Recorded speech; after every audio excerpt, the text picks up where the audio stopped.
أعوذ بالله من الشيطان الرجيم. بسم الله الرحمن الرحيم. میرے دوستو، میرے بہنوں اور میرے بھائیوں، رمضان المبارک کی آمد ہے۔ یہ مہینہ رحمتوں والا، برکتوں والا اور اللہ کی جانب سے بخشش کا مہینہ ہے، نیکیوں کے سیزن کا مہینہ ہے۔ آپ صلی اللہ علیہ وسلم نے شعبان کی آخری تاریخ کو ایک خطبہ دیا اور اس میں فرمایا، قد اظلکم من شہر العظیم، تمہارے اوپر ایک ایسا مہینہ سایہ کرنے والا ہے جس کی ایک نیکی 70 گنا بڑھا دی جاتی ہے، جس میں نفلوں کا ثواب فرضوں کے برابر ہو جاتا ہے اور فرضوں کا ثواب 70 گنا بڑھ جاتا ہے۔ ایک مرتبہ سبحان اللہ اگر کوئی کہہ دے تو وہ جنت کے اندر عام حالات میں ایک درخت لگانے کے برابر ہوتا ہے، جس کے سائے کے نیچے 100 سال تک تیز رفتار عربی نسل کا گھوڑا دوڑتا رہے تو اس کا سایہ ختم نہیں ہوتا۔ تو وہی سبحان اللہ اگر آپ نے رمضان المبارک میں کہہ دیا تو 70 درخت جنت کے اندر لگ جائیں گے، اور اگر ایک تسبیح صبح اور شام اس کی پڑھ لی جائے تو کئی میلوں کے اندر آگ کے باغات لگ جائیں گے۔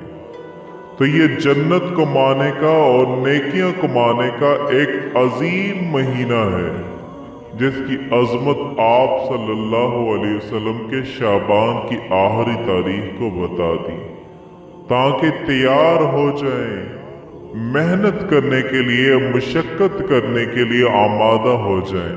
بغیر محنت اور مشقت کے آپ تو دنیا کی ایک چھوٹی سی چیز بھی نہیں حاصل کر پاتے، اور اتنی بڑی اللہ کی نعمت جو جنت ہے وہ بغیر محنت اور مشقت کے کیسے ہمیں ملے گی؟ تو یہ جو جنت ہے یہ ہمیں دنیا کے اندر بیٹھ کے تیار کرنی ہے، ایک ایک دفعہ سبحان اللہ، الحمدللہ، اللہ اکبر کہتے جائیں گے، آپ کی جنت تیار ہو جائے گی۔ اور پھر ادنا قسم کا آدمی، جو آخری درجے کا آدمی ہوگا، اس کو جو جنت ملے گی اس زمین سے 10 گنا بڑی ہوگی۔ آؤ رحمتوں کا اندازہ لگانے، اتنی عظمتوں والا مہینہ جو آ رہا ہے، کوشش کریں کہ اس مہینے میں گناہوں سے بچیں، برائیوں سے بچیں، آپس میں محبتیں قائم کریں، اچھے اور اعلیٰ اخلاق سے ایک دوسرے کے ساتھ پیش آئیں۔ اور یہ چیز اللہ کے نزدیک اتنی محبوب ہے کہ سارا دن کی عبادت اور روزے رکھنے سے بھی کسی مومن بندے کے ساتھ اعلیٰ اخلاق سے جو پیش آئے گا وہ اللہ کے ہاں بہت محبوب ہوگا۔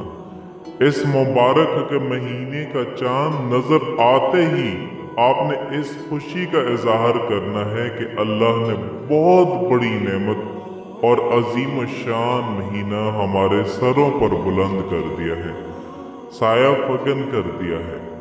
اور نیت یہ کر لینی ہے کہ اس میں ایک ایک لمحہ، ایک ایک گھڑی اور ایک ایک سیکنڈ جو قیمتی ہے، اس میں ہم فائدہ اٹھائیں۔ فائدہ یہ ہے کہ اپنی زبان، اپنے ہاتھ، جسم کے تمام اعضاء کو گناہوں سے روکنا ہے، یہی روزہ ہے۔